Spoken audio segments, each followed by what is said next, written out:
The morning sun struggled to pierce through the grit and grime of the kitchen window in Lanford, Illinois, illuminating a household that had weathered decades of storms, both literal and financial. Dan Connor sat at the scarred wooden table, his large frame hunched over a cup of coffee that was more mud than bean.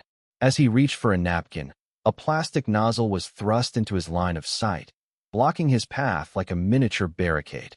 "Hold it right there," a young voice commanded with the gravity of a frontier lawman. Dan did not flinch. He slowly looked up to see his grandson, Mark, standing over him with a plastic thermometer gun held like a loaded weapon. "Well, Sheriff," Dan drawled, a small smirk playing on his weary face. "I hear you are pretty fast with that there thermometer gun. But someday, somebody is going to come along that is going to be faster." Mark sighed, clicking the trigger with clinical efficiency. "You say that every day, Grandpa, and I still do not know what it means. Now don't move." He waited for the digital beep that determined whether or not Dan was allowed to remain in the common area. "Okay, it is normal. You passed the first test. Now for the mandatory questionnaire. Are you coughing, sneezing, or experiencing diarrhea? And please, answer exactly in that order." "No," Dan grunted, finally reaching his coffee. "Unless you count the general sickness I feel looking at the bank statements." Suddenly, Harris drifted into the kitchen, her eyes fixed on her phone. She moved toward the refrigerator with the grace of a ghost, nearly stepping on Dan's feet. "Move it or lose it, Harris," Dan warned. "You are standing in my easy-to-reach-a-beer spot." "Sorry, last chair," Harris replied with a roll of her eyes. She leaned against the counter and glanced at Mark. "Tell little psycho boy to stop making us sit 6 feet apart at the dinner table. It is like eating in a high-security prison, only with worse food." Mark looked up from his clipboard. "You could sit on the beer crate if you want, Harris. It is technically outside the social distance zone." He then turned his attention to his mother as she entered the room. "Oh, Mom, you are 99 degrees. Can you smell this?" He thrust a half-eaten piece of toast toward Darlene. "I do not want to smell it, Mark," Darlene groaned, batting it away. "It is bad enough I have to eat it. Our kitchen has become a laboratory of despair. Excuse me, does anyone want to socially distance their asses so I can come back into the room? If not, can I please have another serving of mashed potatoes? Thank you," she muttered as a bowl was slid toward her across the floor like a puck on ice. "Damn it," she cried as a large glob of potato hit the linoleum.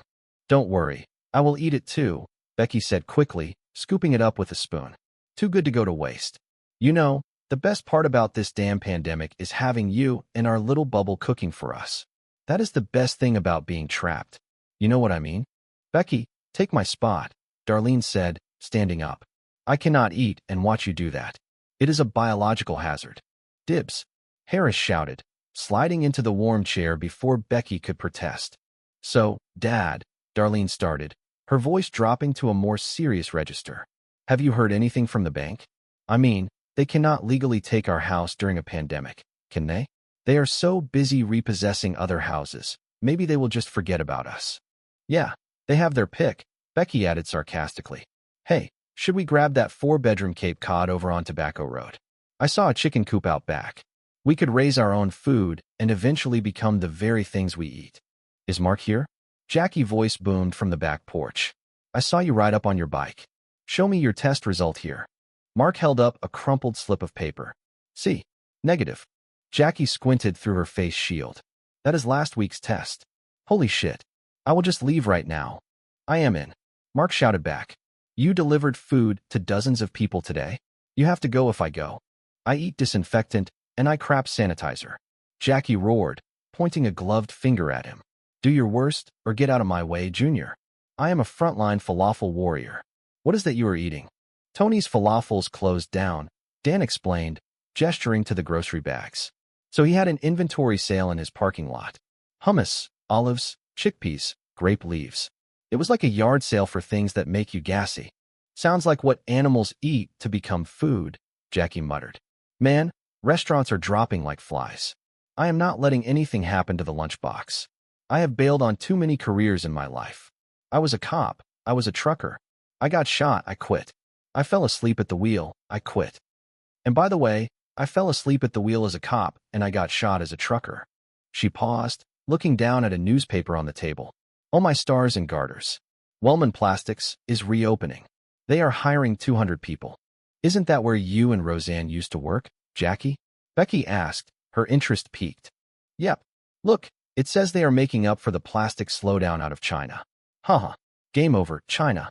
Wellman is back on top. I remember visiting you guys at work, Darlene mused. Watching you robotically doing the same job over and over and thinking, wow, it must really suck to be an adult. And it does.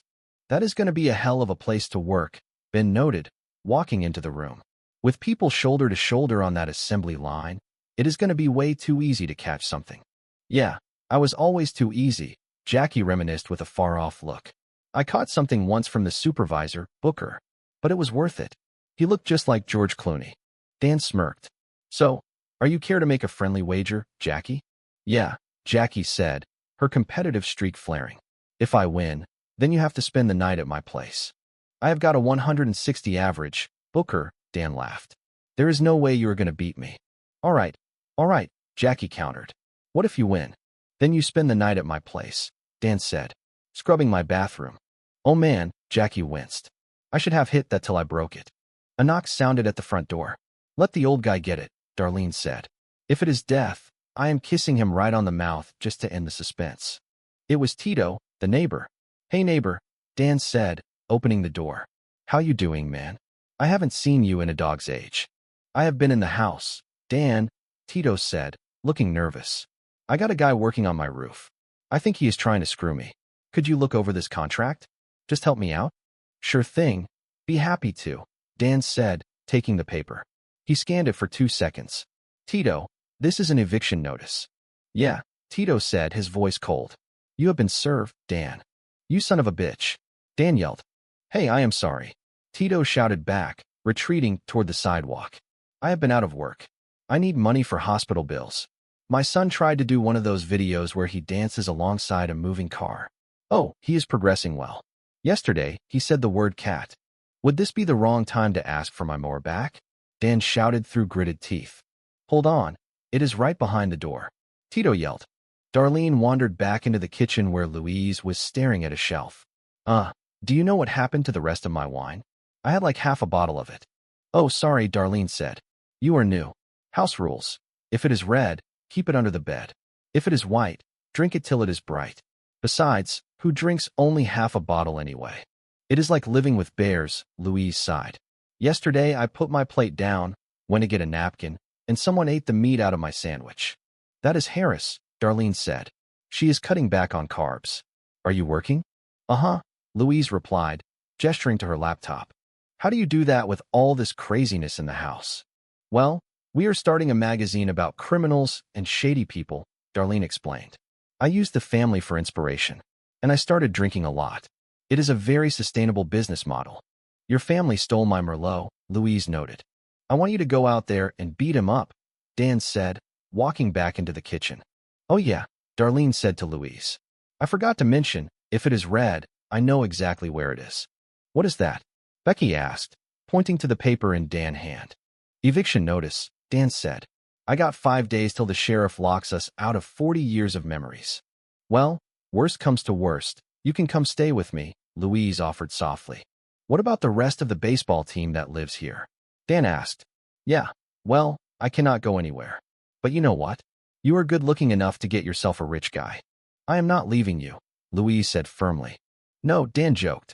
I meant we should lure him back here so we could rob him. Hey, I bought some vegan cheese to go with Louise' wine, Ben said, entering the kitchen. Where is it? Well, if you give me some cheese, I will make sure to spend some time with the wine, Darlene said. It is all about the pairings. Well, I am just glad you are liquored up, Ben sighed, because the premiere issue of Lanford Exposed just lost its last big advertiser. You gotta be kidding me, Darlene said. There has gotta be somebody else. No, businesses are not advertising because people are not spending, Ben said. Everybody is just staying home and watching reruns of The Nanny and scarfing antidepressants. I think that is just you, Darlene countered. I just finished that article about how banks are screwing people over just when they need help the most.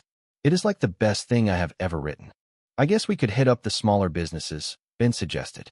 Sell smaller ads and make it up in volume. That is such a great idea, Darlene said. Yeah, and we will double-team them. I will go out there with you and knock on some doors too. Okay, well, that could work, Ben agreed. And a mask will hide your general contempt for humanity. At the lunchbox, Becky was loading bags. Okay, ready for more deliveries. You cannot make all those deliveries by yourself, Emilio said, coming out of the kitchen. Well, who else is going to do it? Becky asked. We cannot afford a delivery service. And besides, my calves are getting to be like steel cables. Thanks, Emilio. How come the bags are all stapled closed? Oh, because the delivery person keeps eating the fries, Emilio said. Customers describe her as a greasy-mouthed woman with giant calves. Well, that is the problem with this country, Becky huffed. We are in the middle of a pandemic and people are counting their fries. Emilio, you should not be out here. Somebody from immigration might see you. Do you know how long it has been since I felt the sun on my face? Emilio asked. I am starting to look like a white guy. I could probably get a loan for a house right now. We are officially married, Becky reminded him. So they're going to have to look at my credit too. Ain't gonna happen. That is okay, Emilio said, looking at the toddler in the high chair. Beverly Rose, you will be my sunshine. Pick up for Steve Wiseman. A voice called from the front. It is those bags right there, Becky shouted. Can you grab it for me? Sure thing, dude, the man said. He walked to the counter, revealing a police uniform. I will get it. Yeah, here you go, officer. Have a great day. Thanks, the officer said. Oh, and by the way, the food here has gotten way better in the last few weeks. Oh, yes, Emilio smiled. That would be me. I am the new chef. Jazz Johnson. Jazz Johnson. Jackie hissed as the cop walked out. Jazz Johnson, why would you take a chance like that? You made me nervous and you were being paranoid. I lived here for years before I met you, and I did not have a problem, Emilio argued. What are you talking, VE? Becky cried. You got deported. I only married you so you could come here legally in a couple years. If they catch you here now, you will be banned forever. But what if I go back and they do not let me back in? Emilio asked. They keep changing the rules. Do you really trust this government not to do it again? No, I guess I do not, Becky admitted. And you have that nice cozy basement with my child in it, Emilio added. I am Kong ready to tell my family yet, Becky said. And we do Kong need to live together. We are Kong Fi a couple. Whatever happened to that nice little drunk girl I made love to in a freezer? Oh, don't romanticize it, Becky snapped. I had to hold on to a side of beef to keep my balance. On a construction site, Dan was struggling with a heavy sheet of drywall. What the hell are you doing? Jackie asked, walking up. Working, Dan grunted. Well, you should Kong be doing that alone, Jackie said. Where's your crew? Do you want to get coffee? All of them, right? Dan said, leaning against the studs. When you need to unload drywall from the truck, they promised to bring me a frappuccino. Okay, Jackie said, crossing her arms. All right, I can wait. I gotta stretch these big boys out anyway.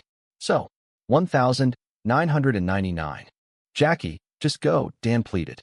No, Kong until you tell me the truth. I laid off my crew because I need to make all the money, Dan confessed. I got the eviction notice. Oh damn, Jackie whispered. I do Kong Kothoi Jana chit chat, Dan said. I gotta go to work. But you cannot be doing this by yourself, Jackie shouted. You are gonna have a heart attack. Just go, Dan said. All right, fine. Here is your lunch. Where do you think you will fall? Probably straight back. Hand clutches the heart, the other one goes out. So, I guess right about due. Later that evening, Dan was sprawled in his recliner. Hey, Dad, Darlene said, walking in. I picked up the kind of beer you like. The big kind. I just now got comfortable, Dan said. How about one of my wonderful daughters sliding that over to me? There you go, Darlene said, handing it to him. Just give me the damn beer, Dan groaned. I am hurt. Are you? Darlene Hoy, her voice sharpening. Oh my God, Becky, Dad is hurt. Well, what happened, Father? Becky Hoy, rushing in. I hope you were Kong dry walling by yourself like a complete idiot. Jackie should have never told you, Dan muttered. It is none of your business. Yes, it is, Darlene argued. Because if you get thrown out, we get thrown out. Now, we are wasting time right now. Becky could be selling her body out on the street. Oh, you really think so? Becky Hoy. Thanks. It is tough to keep in hooker shape. This conversation is over, Dan said. Come on, Dad, Darlene pleaded. Let us help you with the mortgage. You are out of options. You are like the captain of the Titanic. It is time to throw on a dress and sneak into the lifeboat. Please, let us Kong wait until the sheriff is knocking at the door, Becky said. Let us pay rent. It is me, Ben, Becky, Harris. We will make no work. Hey, lay off your dad, Jackie said, walking in. He works his ass off, and now he is hurting. And you beat what a stupid, stubborn, prideful man he is. He would rather put you all out on the street than let you help him in any way. I started out so good, Dan whispered. All right, I got no choice. I will take your rent. Finally. By the way, I am going to be a couple weeks late, Darlene added. Me too, Becky said. And when you decide who pays what, just remember my baby and I live down due in steerage. Oh, and I am going to drink this because you lied to Chung Tua. Ben and Darlene were walking through a parking lot. Hey, how did you do? Darlene Hoy. You sell any ads? Well, Ben started, I did run into the Whalen family in the parking lot, and they're going to buy an ad. Joyous congratulations to Jacob on his streaming bar mitzvah, and rest in peace to Munikim, the best poodle ever. Boy, been a real roller coaster for that family, Darlene noted. Please tell me you did better than I did. Well, in fact, I did, Ben NOI. I got. Drum roll, please. Bill lawn mower repair. Yes, Darlene cheered. And the best part is, he wants to pay us in lawn mower repair. Well, that is great, Darlene sighed, because we may can start mowing lawns. I am so sorry, baby, but I do Kong Gi there is any saving this thing. We are almost broke. You ready to call now? Ugh, Darlene groaned. I cannot believe this. Every time I thought about my future, the magazine was part of it. This is like my future is over. Well, you can find MOT Thursday GI duels that you could use your writing for, Ben offered. No, stop, Darlene NOI. No more writing. It is like ruining my life. I am staring down a stack of overdue bills. I just told my dad we would start paying rent. Say what now? It is Doi John to get a Tuksu job. You beat. I should have known this magazine thing was going to fall apart, Ben NOI. By the way, thanks for the false hope. Oh, I am sorry, Darlene snapped. I beat this has been hard on you. But it has been a great ride for me. I lost my business. I have gone through my savings, and I am sleeping in your childhood bed. But hey, at least I have your sour face to look at. I am Chi La so high you beat. There is like not a lot of jobs out due. Well, Ben mused, you could be a bouncer at MOT Tsai of those big box stores. They are looking for greeters who will take down the customers who won't wear masks. That is Kong Phi MOT Tsai job, Darlene NOI. I do that for free. Darlene was standing in a long line on a sidewalk. Hey, she NOI to the person in front of her. Is this the line to apply for jobs for Wellman Plastics? No, it is a soup kitchen line that started during the Great Depression, the man replied. Service is Chi La slow. Thanks. I Hai Vong I end up next to you online, Darlene joked. You seem fun, Darlene. Becky voiced Goy from behind. Hey, Darlene NOI, turning Quan. What are you doing, Day? What are band doing, Day? Becky countered. Jackie told me she cannot afford to give me a salary for the lunchbox, right, Gio? So I am applying for MOT Tsai job. Go ahead, call me MOT Tsai loser. Okay, ban or MOT Tsai loser, Darlene NOI. I am Tuk Su Day to get MOT Tsai job too. The magazine folded. Then Tai Saw did ban call me MOT Tsai loser? Boy V no was free, Darlene Hun Vi. But wait, if ban or working day, who is gonna watch the baby? Kong MOT man moi now, Becky though die. Man, would Kong no be perfect timing if Emilio were day? Haha, Kong Darlene Koi. Emilio being day would be MOT, Psy total disaster. Oh Kong, Becky T Tam. Emilio is day? Psy GI? No okay. He is gonna watch Beverly Rose at the restaurant while he hides out from the authorities. But don't tell Dad. He won't understand. Chung Ta Se hold the line up MOT Tsai Bit Cho Den Kai we get the folks inside taken care of, a security guard announced. And then we SE start no up again. Ugh, alright, Darlene NOI. ISE Kong tell Dad V, Emilio new ban, let me wear mom old Wellman shirt. Dula MOT Tsai brilliant suck up idea, Cho Tsai interview. Kong doi now. Becky NOI. Tai Saw aren't banned trying to get another writing job. Boy vi de ko hai muoi lam years of failure telling me that do lot Tsai wrong direction. Darlene NOI. Vakai I moved back in Voy mom and dad. I didn't gi I could go any lower. And then I chased this stupid magazine into the ground. I mean, like, what is wrong Voy toi? Kong AI mu on me to be MOT Tsai writer. Take a hint.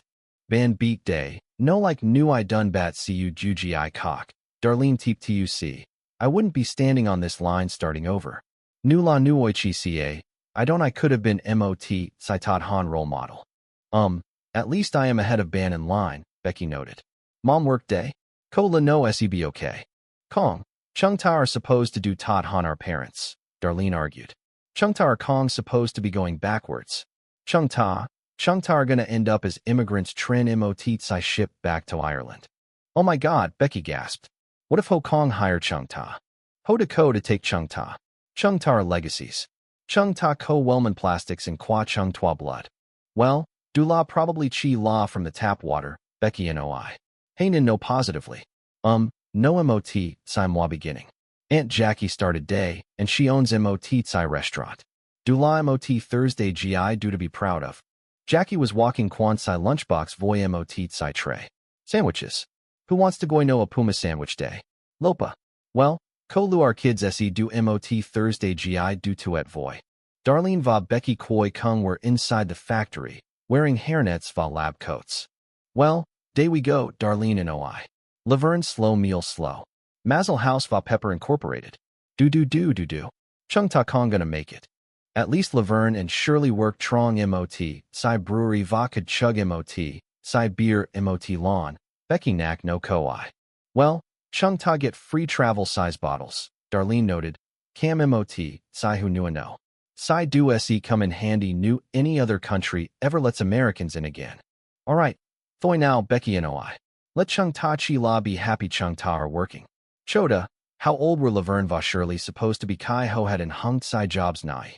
Koang hai muoi hai, Darlene and OI. Oh crap, Becky koi. Ha. Gia din were gathered trong, Psy fong kok bui toi do. On din were low, va mot Psy bon cake, sat trend Psy coffee table. Chung Ta been stuck trong Psy na nai chon yu thang. Dan and OI, nin veo gia din ong. Chung Ta can MOT Thursday GI do to celebrate. None, Bo found MOT Thursday GI, do special v homne. Go ahead va don zem. Thomas Edison applied, cho MOT, Psy patent cho Psy light bulb. Darlene don. Kong, Dan and OI.